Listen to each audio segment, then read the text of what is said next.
أعوذ بالله من الشيطان الرجيم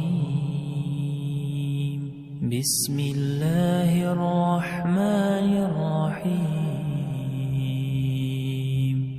الحمد لله رب العالمين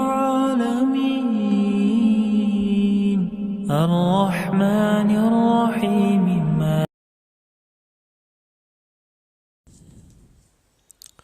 السلام علیکم ورحمۃ اللہ وبرکاتہ۔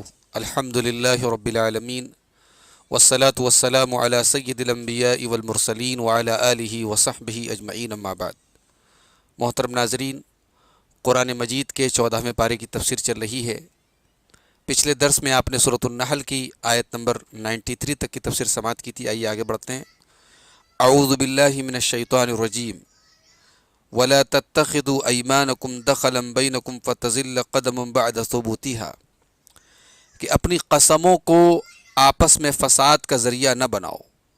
فَتَزِلَّ قَدَمٌ بَعْدَ ثُبُوتِهَا، کہیں ایسا نہ ہو کہ کوئی قدم جمنے کے بعد پھسل جائے۔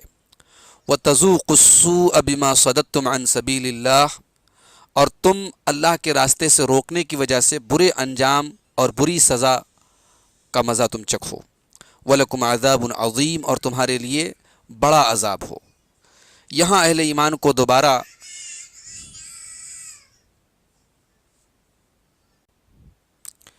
مسلمانوں کو دوبارہ اس بات سے منع کیا جا رہا ہے کہ آپس میں عہد شکنی مت کرو۔ کسی سے کوئی وعدہ کرنے کے بعد، کوئی عہد کرنے کے بعد اس کو مت توڑو، ورنہ اس سے ایسا ہو سکتا ہے کہ اس اخلاقی پستی کی وجہ سے کسی کے قدم ڈگمگا سکتے ہیں اور لوگ یہ رویہ دیکھ کر کے اسلام قبول کرنے سے رک سکتے ہیں۔ تو تمہاری ایک کمزوری لوگوں کی اسلام کے قبول کرنے کے راستے میں رکاوٹ بن سکتی ہے۔ تو اللہ نے منع کیا وَلَا تَتَّخِذُوا أَيْمَانَكُمْ دَخَلًا بَيْنَكُمْ، کہ اپنی قسموں کو، اپنے عہد و پیمان کو آپس میں فساد کا ذریعہ مت بناؤ۔ اور بعض مفسرین نے یہاں ایمان سے مراد بیعت کو لیا ہے، یعنی نبی صلی اللہ علیہ وسلم سے جب تم نے بیعت کر لی تو اب اس بیعت کو مت توڑو، ورنہ اس کا کیا نتیجہ ہوگا؟ فَتَزِلَّ قَدَمٌ بَعْدَ ثُبُوتِهَا، کہ کچھ قدم ایسے ہوں گے جو جمنے کے بعد پھسل جائیں گے، یعنی مرتد ہو جائیں گے، کچھ لوگ مرتد ہو جائیں گے۔ تو ایسا کام مت کرو، اللہ کے نبی سے بیعت کرنے کے بعد اس بیعت کے اوپر قائم رہو۔ اس کے بعد فرمایا وَلَا تَشْتَرُوا بِعَهْدِ اللَّهِ ثَمَنًا قَلِيلًا، اللہ کے وعدے، اللہ کے عہد کو چھوٹی سی قیمت پر، تھوڑی سی قیمت پر فروخت مت کرو، اس کا سودا مت کرو۔ اللہ سے تم نے جو معاہدہ کیا، جو ایگریمنٹ کیا ہے، تھوڑی سی قیمت کے عوض میں اس کا سودا مت کرو۔ انما عند اللہ هو خیر لکم ان کنتم تعلمون، بے شک جو اللہ کے پاس ہے وہ تمہارے لیے زیادہ بہتر ہے اگر تم جانو۔ ما عندکم ینفد وما عند اللہ باق، جو تمہارے پاس ہے وہ ختم ہو جائے گا، لیکن جو اللہ کے پاس ہے وہ باقی رہے گا۔ وَلَنَجْزِيَنَّ الَّذِينَ صَبَرُوا أَجْرَهُمْ بِأَحْسَنِ مَا كَانُوا يَعْمَلُونَ، اور جن لوگوں نے صبر کیا ہم ان کا اجر، بہترین اجر ان کو دیں گے ان کے اعمال کی وجہ سے۔ من عمل صالحا من ذکر او انثى وهو مؤمن فلنحيينه حیاة طیبہ ولنجزینهم اجرهم باحسن ما كانوا يعملون، اور جو بھی مرد یا عورت نیک عمل کرے اس حال میں کہ وہ مومن ہو تو ہم اسے پاکیزہ زندگی دیں گے، خوشگوار زندگی دیں گے۔ کیا مطلب؟ یعنی انسان اگر ایمان کے راستے پر ہے، نیکی کے راستے پر ہے، تو اس کی دنیا کی زندگی بھی خوشگوار ہوگی، پرسکون ہوگی۔ انسان اللہ کے ساتھ کفر کر کے، اللہ کی نافرمانی کر کے چین اور سکون کی زندگی نہیں گزار سکتا۔ یہی بات اللہ تعالیٰ نے سورہ طٰہٰ کی آیت نمبر 124 میں فرمائی کہ وَمَنْ أَعْرَضَ عَنْ ذِكْرِي فَإِنَّ لَهُ مَعِيشَةً ضَنْكًا، کہ جو میرے ذکر سے منہ موڑے گا تو اس کی زندگی بے چینی والی اور بغیر سکون والی ہو جائے گی۔ وَنَحْشُرُهُ يَوْمَ الْقِيَامَةِ أَعْمَىٰ، اور اسے ہم قیامت کے دن اندھا بنا کر کے اٹھائیں گے۔ اس کے بعد فرمایا وَلَنَجْزِيَنَّهُمْ أَجْرَهُمْ بِأَحْسَنِ مَا كَانُوا يَعْمَلُونَ، ایک تو ہم دنیا میں پاکیزہ زندگی دیں گے اور آخرت میں ہم ان کے بہترین اعمال کی وجہ سے ہم ان کو بہترین اجر دیں گے۔ وَلَنَجْزِيَنَّهُمْ أَجْرَهُمْ بِأَحْسَنِ مَا كَانُوا يَعْمَلُونَ، ان کے بہترین اعمال کی وجہ سے ہم ان کو ان کا اجر دیں گے۔ فَإِذَا قَرَأْتَ الْقُرْآنَ فَاسْتَعِذْ بِاللَّهِ مِنَ الشَّيْطَانِ الرَّجِيمِ، تو اے نبی جب بھی آپ قرآن پڑھیں تو آپ اللہ کی پناہ طلب کریں شیطان مردود سے۔ یہاں خطاب تو اللہ کے نبی صلی اللہ علیہ وسلم کو ہے، لیکن حکم ساری امت کو ہے۔ کہ جب بھی قرآن کی تلاوت کی جائے تو شیطان مردود سے اللہ کی پناہ طلب کر لی جائے، یعنی استعاذہ اعوذ باللہ من الشیطان الرجیم پڑھ لیا جائے۔ اس کے بعد فرمایا کہ انہ لیس لہ سلطان علی الذین آمنوا وعلی ربہم یتوکلون، شیطان کا زور اور بس ان لوگوں کے اوپر نہیں چلتا ہے جو ایمان لائے اور جو اپنے رب کے اوپر بھروسہ کرتے ہیں۔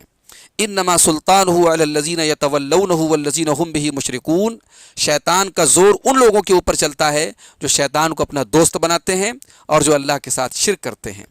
وَإِذَا بَدَّلْنَا آيَةً مَكَانَ آيَةٍ وَاللَّهُ أَعْلَمُ بِمَا يُنَزِّلُ قَالُوا إِنَّمَا أَنْتَ مُفْتَرٍ، اور جب ہم ایک آیت کی جگہ دوسری آیت کو بدل دیتے ہیں، یعنی ایک آیت کو دوسری آیت سے منسوخ کر دیتے ہیں، وَاللَّهُ أَعْلَمُ بِمَا يُنَزِّلُ، اور اللہ خوب جانتا ہے کہ اسے کیا نازل کرنا ہے، قَالُوا إِنَّمَا أَنْتَ مُفْتَرٍ، تو لوگ کیا کہتے ہیں کہ اے نبی آپ افترا کر رہے ہیں، آپ بہتان باندھ رہے ہیں، بل اکثرهم لا يعلمون، بلکہ ان میں سے اکثر لوگ اس کی حقیقت سے ناواقف ہے۔ یعنی ظاہر ہے کہ اللہ تعالیٰ جب کسی حکم کو منسوخ کرتا ہے تو اس کی حکمت اور اس کی مصلحت اللہ تبارک و تعالیٰ خوب جانتا ہے، اور اسی کے مطابق اللہ تعالیٰ حکم کو بدلتا ہے۔ تو اس وقت یہ کافر لوگ کیا کہتے ہیں کہ یہ کلام آپ کا گڑھا ہوا ہے، اللہ کے نبی صلی اللہ علیہ وسلم کی طرف اس کو منسوب کرتے ہیں۔ تو اللہ تعالیٰ نے یہاں اس کی تردید کی، فرمایا بل اکثرهم لا يعلمون، ان میں سے اکثر لوگ جانتے ہی نہیں ہیں۔ قل نزلہ روح القدس من ربک بالحق، اے نبی آپ کہہ دیجئے کہ اس کتاب کو، اس قرآن کو روح القدس لے کر کے آئے ہیں آپ کے رب کی طرف سے حق کے ساتھ۔ اس کو لانے والے فرشتے کون ہیں؟ روح القدس حضرت جبریل علیہ السلام ہیں، حق کے ساتھ لائے ہیں، سچائی کے ساتھ لائے ہیں، لیثبت الذین آمنوا، تاکہ ایمان والوں کو ثابت قدمی عطا کریں، ایمان والوں کو مضبوطی عطا کریں۔ یعنی جو لوگ مومن ہوتے ہیں، جب ان کے سامنے اس طریقے کا کوئی معاملہ آتا ہے کہ ایک آیت منسوخ ہو گئی، تو وہ کہتے ہیں کہ یہ ناسخ اور منسوخ دونوں اللہ کی طرف سے ہیں، اور جب اس کی مصلحتیں ان کے سامنے آتی ہیں تو ان کے اندر مزید تقوی پیدا ہوتا ہے اور ثابت قدمی پیدا ہوتی ہے۔ تو فرمایا لیثبت الذین آمنوا وہدی وبشریٰ للمسلمین، تاکہ اللہ تعالیٰ اہل ایمان کو مضبوطی دے، اور ہدایت کے طور پر یہ کتاب نازل ہوئی ہے اور بشارت کے طور پر یہ کتاب نازل ہوئی ہے مسلمانوں کے لیے۔ اس کے بعد فرمایا کہ وَلَقَدْ نَعْلَمُ أَنَّهُمْ يَقُولُونَ إِنَّمَا يُعَلِّمُهُ بَشَرٌ، اے نبی ہم جانتے ہیں کہ یہ لوگ کہتے ہیں کہ اس قرآن کو سکھانے والا تو ایک بشر ہے، ایک انسان ہے۔ لسان الذی یلحدون الیہ اعجمی، اور جس کی طرف یہ منسوب کرتے ہیں اس کی زبان تو عجمی ہے، وہذا لسان عربی مبین، جبکہ یہ قرآن کھلی ہوئی عربی زبان میں ہے۔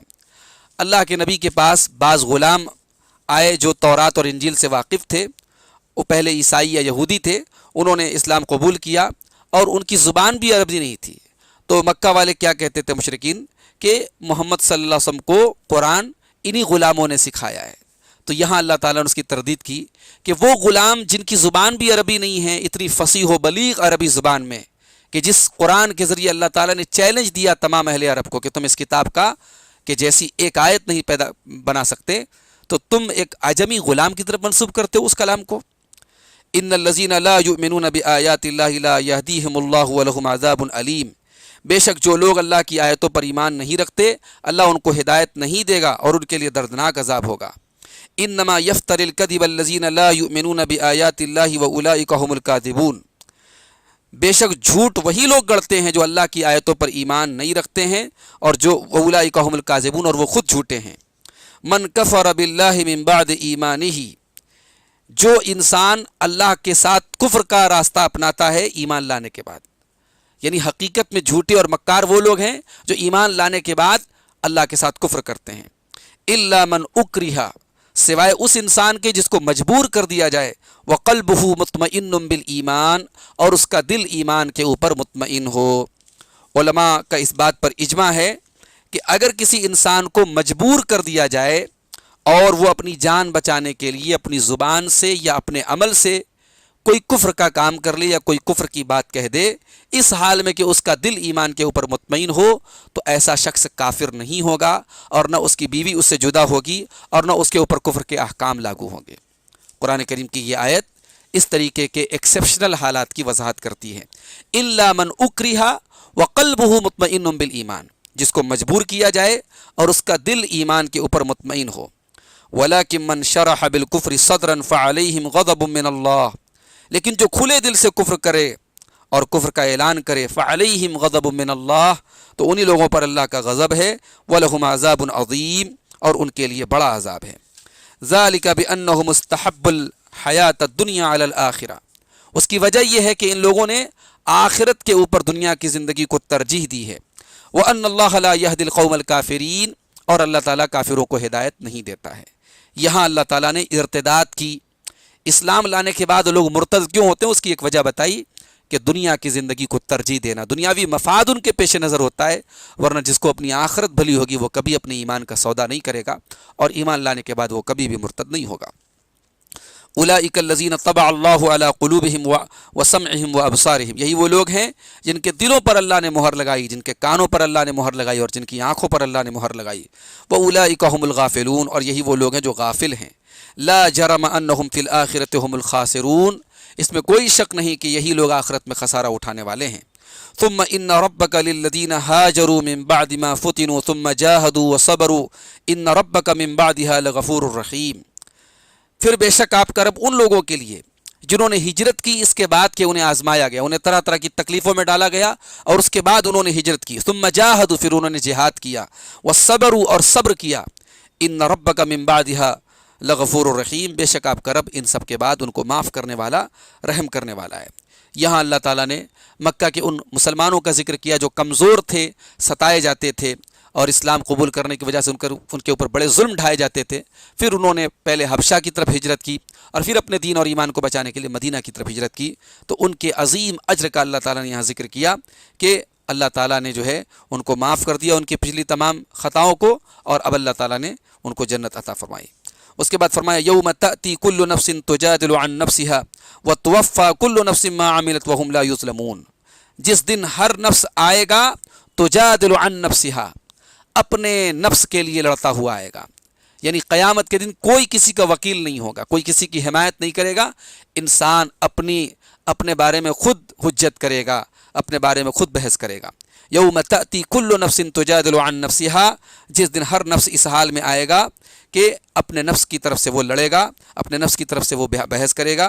وَتُوَفَّى كُلُّ نَفْسٍ مَّا عَمِلَتْ اور ہر نفس کو اس کے عمل کا پورا پورا بدلہ دیا جائے گا. وَهُمْ لَا يُظْلَمُونَ اور کسی کے ساتھ کوئی ظلم نہیں ہوگا. تو یہ سورۃ النحل کی آیت نمبر 94 سے لے کر کے 94 سے لے کر کے 111 تک کی آیات تھیں. اس میں ایک بات تو ہمیں یہ معلوم ہوئی کہ اہل ایمان کو بالخصوص ان اخلاقی برائیوں سے بچنا چاہیے جو دوسرے لوگوں کے قبول اسلام کے راستے میں رکاوٹ بنے. اہل ایمان کو اپنا کردار، اپنا اخلاق اتنا مضبوط کرنا چاہیے کہ لوگ ان کے اخلاق سے متاثر ہو کر اسلام قبول کریں، نہ کہ اسلام سے متنفر ہوں.